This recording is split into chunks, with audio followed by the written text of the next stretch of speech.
मैं 3 भाई बहनों में सबसे बड़ा हूँ। माता पिता का लाड़ प्यार मुझसे बहुत ज्यादा था। पिता पुरातत्व विभाग में अफसर थे, लेकिन चूंकि वे एक ईमानदार अफसर थे, इसलिए बड़ी मुश्किल से गुजारा होता था। करीब 2 साल पहले उनका इंतकाल हो गया। डर था कि हम आर्थिक दबाव में आ जाएंगे, लेकिन पिता की दूरदर्शिता ने हमें संभाल लिया। उन्होंने अच्छे वक्त में एक बड़ी सड़क के किनारे 2 कनाल जमीन खरीद ली थी।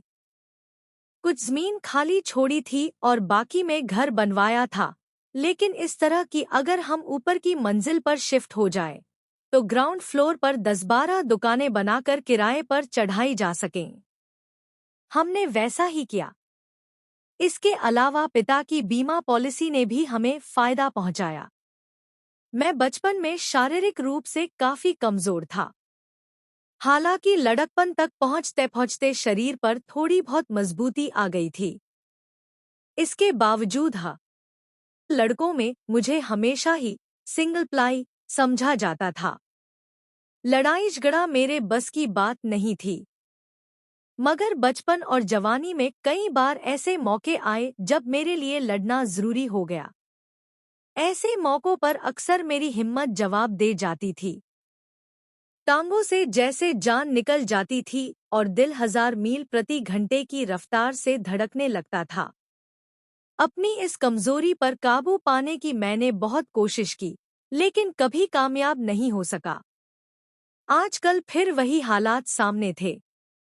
बदकिस्मती से सरवत के मोहल्ले का ही यह लड़का उसके पीछे पड़ा हुआ था। उसकी हिम्मत दिन-ब-दिन बढ़ती जा रही थी और मुझे लग रहा था कि वह आसानी से पीछा नहीं छोड़ेगा। उस दिन कमरे में बेचैनी से टहलते-टहलते मैंने यह फैसला कर लिया कि 2-3 महीनों के लिए सरवत से बिल्कुल मिलजोल बंद रखूंगा और उससे यह भी कहूंगा कि वह बस से कॉलेज जाने के बजाय नासिर भाई के साथ मोटरसाइकिल पर जाया करे।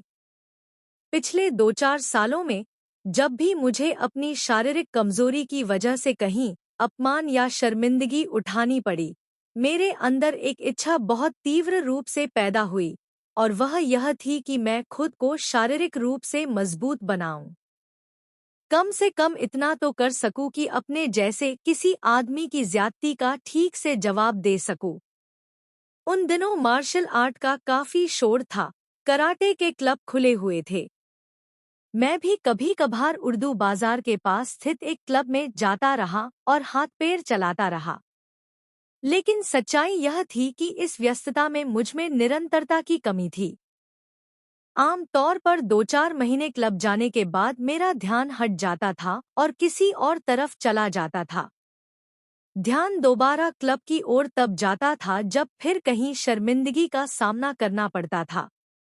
उन दिनों मुझे इस बात का एहसास नहीं था कि शारीरिक फिटनेस एक अलग चीज है, जबकि लड़ाई झगड़े वाला मिजाज रखना बिल्कुल दूसरी बात है।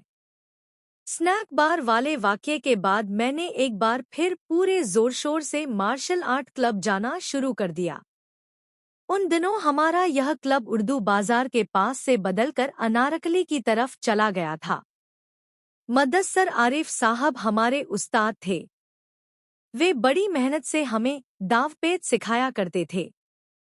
मैं 6-7 हफ्तों तक नियमित रूप से गया, लेकिन फिर उन्हीं दिनों मुझे टाइफाइड हो गया और क्लब जाना एक बार फिर रुक गया। जनवरी की वह ठिठुरती हुई दोपहर मैं कभी नहीं भूल सकता।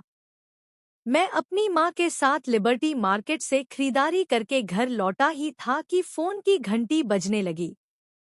मैंने रिसीवर उठाया। दूसरी तरफ सरवत की छोटी बहन नुसरत थी।